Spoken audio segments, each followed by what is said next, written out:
Welcome to GoFor Lunch. Glad to see you all here today. And today we're going to talk about iCloud.com, which brings all your Apple information to you from any internet-enabled device. So we're going to look at that in detail here. So this is GoFor Lunch number 74. I'm Roger Harmon. If you are new here, please type new in the comments so we can get to know you and welcome you to our community. If you're having a problem getting into the comments, it may be because you don't have a Google or Gmail, which are one and the same account. So you have to sign in to YouTube with your Google/Gmail password, and then you can comment. If you need help with that, just let me know. So here at GoFor Technology, we make your technology work for you, and we're going to talk about how iCloud.com can do that for you. Today is Do Something Nice Day. Another way of looking at that would be to pay it forward. So think about what you could do nice that will make you feel better, and of course the person that you help out by doing something nice will feel great as well. So what is this thing called iCloud.com? Well, by going to a computer, well, first of all, let me set the premise up here. You're not necessarily at home. You don't have any of your Apple devices, but you want to get to your Apple information. So you go to any computer that's on the internet, be it in Japan or Argentina or Belgium, and you can get to your stuff on iCloud.com. So obviously you would type in iCloud.com here in the search field of the browser, and then you would be presented with this little dialog box.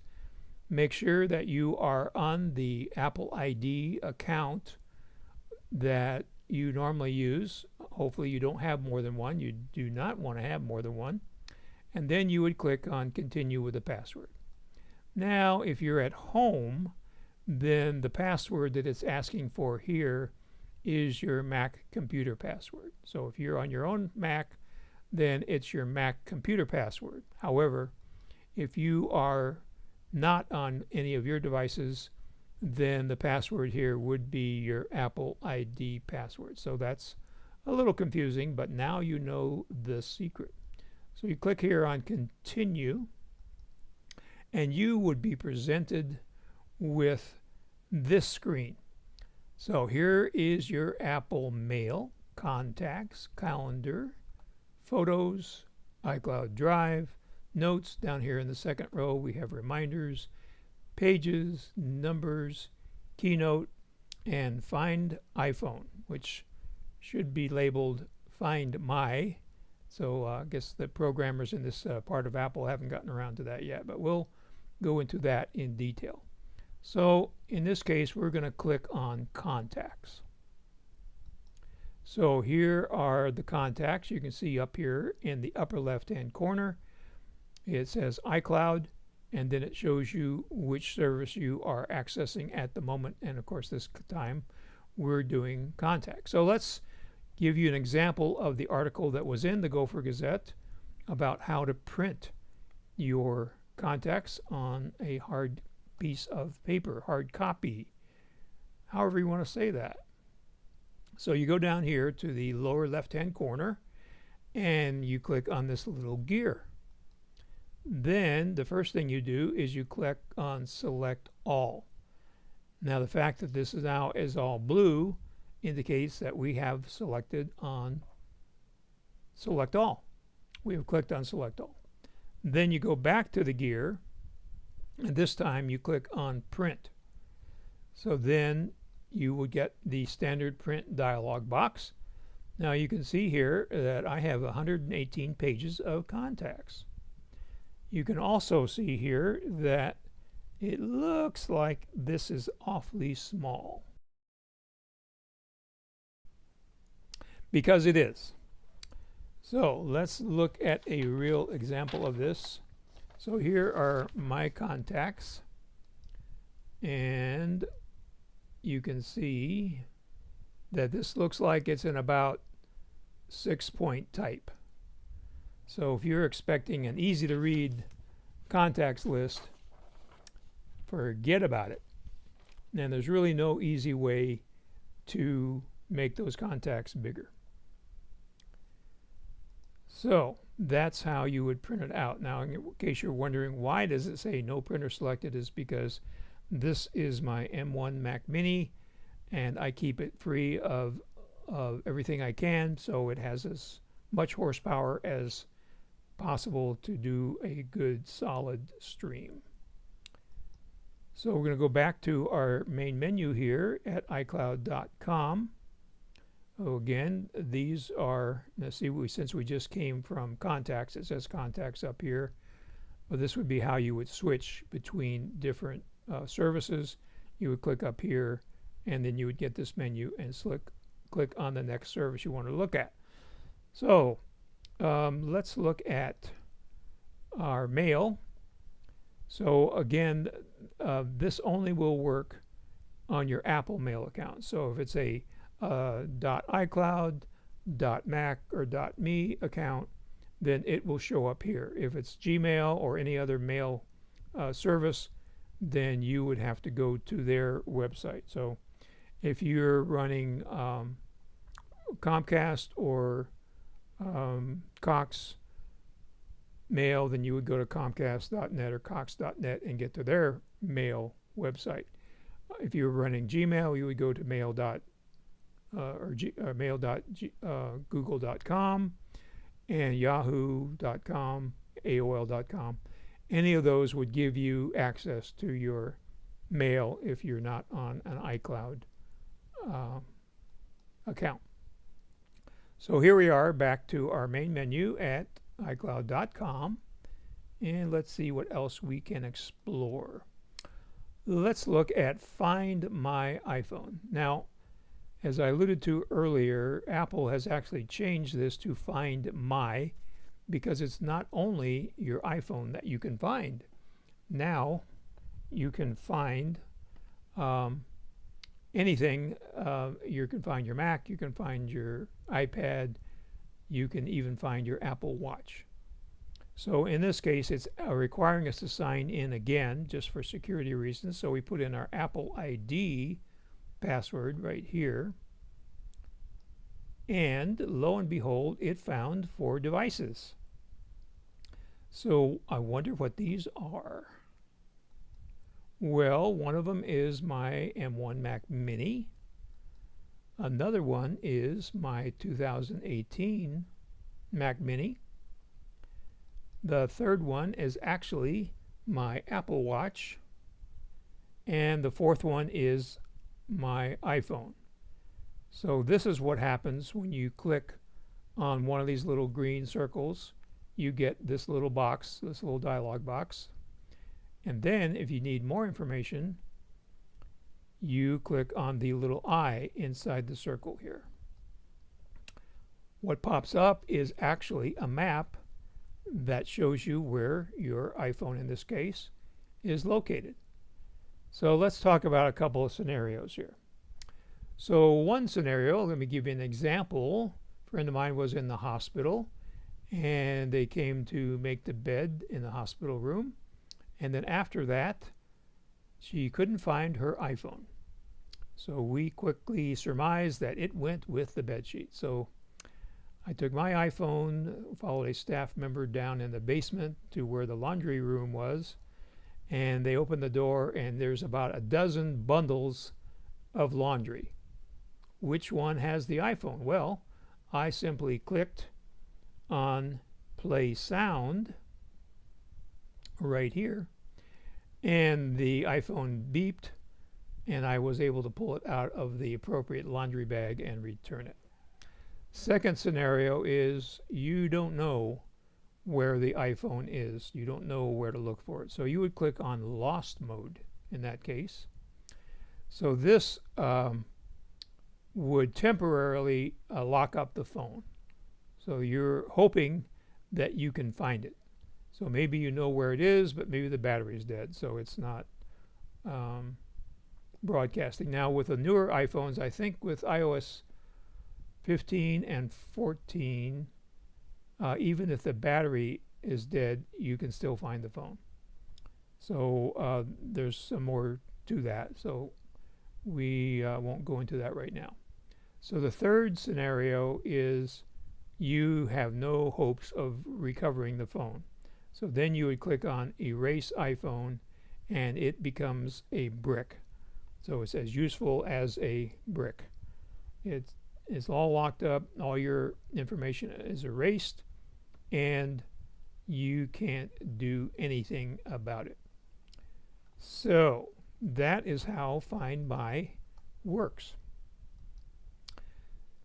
So as I was putting this together, I had another thought. This is a rabbit hole, which I'm pretty famous for. So this is an emergency telephone at your home.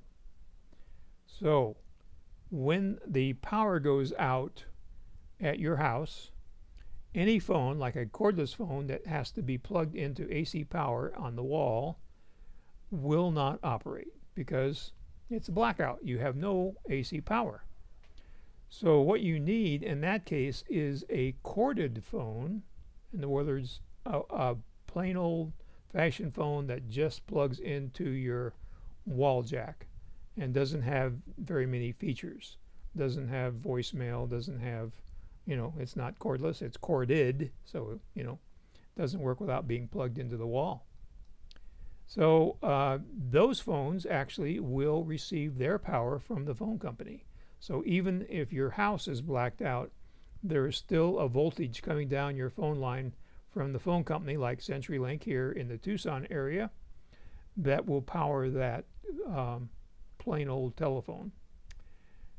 Now, again, if your phone requires AC power, it will not work in the blackout as a general rule. Now, there are a few phones I've seen on the market that do have a battery built into the phone that you have to make sure is working, of course, that will power the phone and let it function in the same way that I am describing here.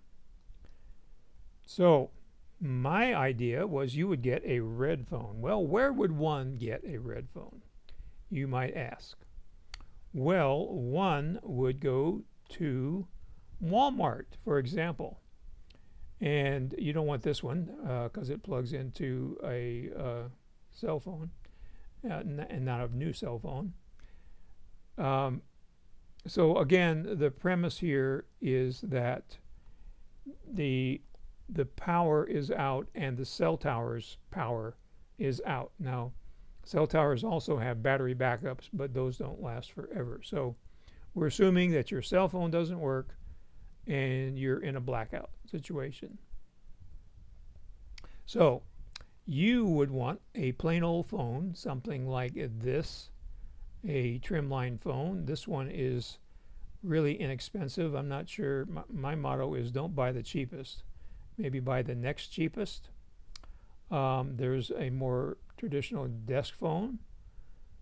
And this one I kind of like. So let's look at that. The reason I like it is because it has a lighted display on it. So you would be able to tell it's getting power. It has a light that flashes when it rings. And it could be instead of or in addition to the ringer. And the keys light up, it looks like.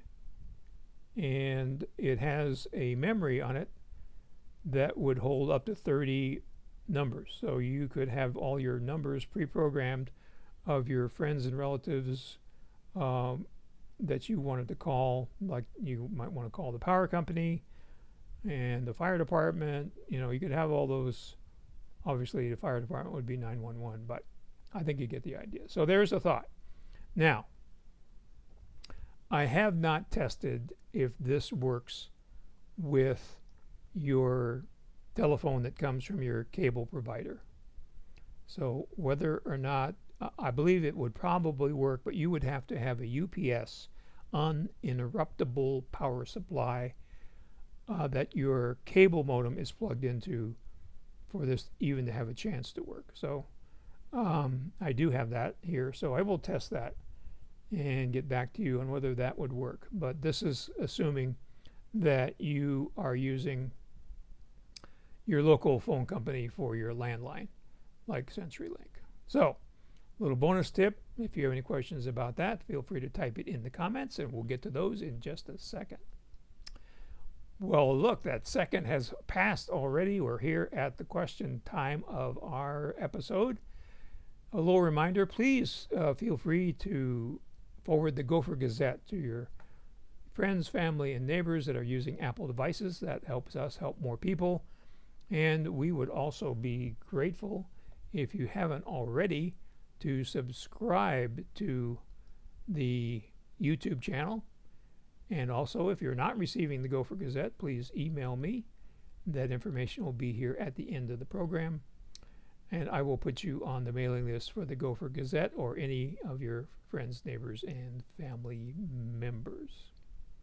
So let's go to questions. So I do not see any questions yet. So we'll give it a few more seconds and we will talk about why we're not doing how to lock down your Facebook account.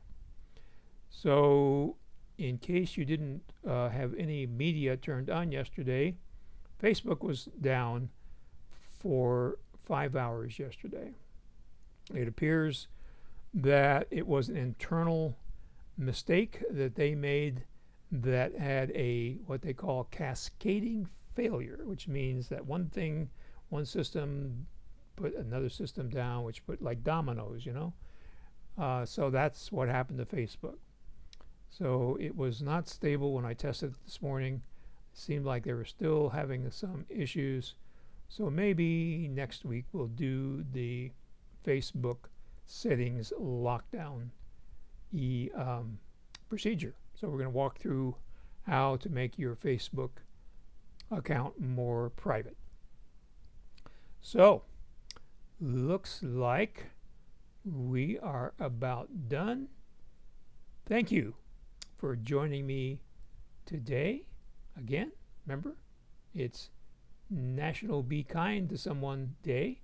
So go out there and do that.